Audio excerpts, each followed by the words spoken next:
एक भक्त तो 1 मिनट में भगवान के दर्शन पा लिए। गाय चरा रहा था तो उसने देखा कि एक पाखंडी गांव में जो धन मांगने की चेष्टा करते हैं, गलत आचरण करते हैं, वो देखा कि लोग बहुत हमें देख रहे हैं, तो तालाब के किनारे नहाया धोया और तिलक की रचना ऐसे की, क्योंकि गांव में जाना था। अब देखा बहुत लोग देख रहे हैं तो ऐसे नाक बंद करके, बालक ही था 18-20 वर्ष का चरवाहा, वो नजदीक गया और कहा, महाराज ऐसे क्या करते हो? तो बोले, इससे भगवान के दर्शन होते हैं। अच्छा।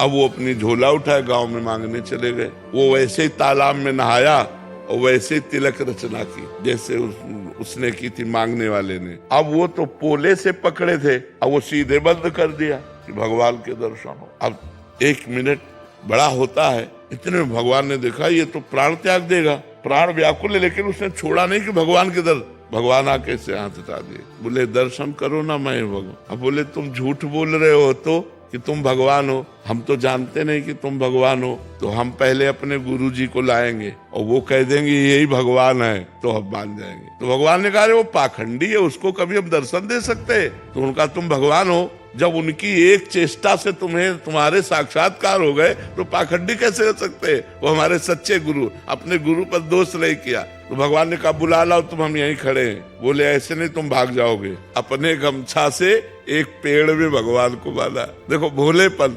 अंतर्यामी भगवान को कौन बांध सकता है? वो गए, अब वो मांग रहे थे गाँव में।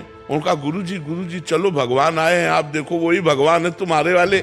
उनका हाँ तो बोले, नहीं, देखना पड़ेगा। उन्होंने सोचा इस बालक को कहाँ से भगवान मिल सकते हैं, और पीछे पड़ गया, उनको लेके आया और कहा, पेड़ में देखो ये भगवान है। तो उनका, बच्चा तुमसे सही बताएं, हमको तो अंगूठा केवल दिखाई दे रहा है। भगवान के चरणों में लौट गए। बोले, भगवान यदि आप भगवान हो तो पहले हमारे गुरुजी को दर्शन दो। तो उसकी अज्ञान दृष्टि का नाश किया तो देखा भगवत साक्षात्कार होती दिव्य ज्ञान प्रकट हो गया। और अब उसने अपने शिष्य को प्रणाम किया कि बच्चा, तुम्हारी कृपा से हमको इनके दर्शन है, यही साक्षात भगवान है। तो उसने भगवान का आलिंगन किया, भगवान ने कृपा की। 1 मिनट में भगवत साक्षात। अब सब कोई ऐसा करे थोड़ी भगवान आ जाएगा। अब पूर्व जन्म का भजन था, ऐसे भगवान कृपा कर दिए उसके भोलेपन से। तो कई ऐसे चरित्र आते हैं कि भगवान कृपा कर दे तो किसी से कभी भी मिल सकते हैं, और भगवान अगर कृपा न करें तो फिर जन्म जन्म तपस्या करनी पड़ती है, तब भगवान की प्राप्ति होती है।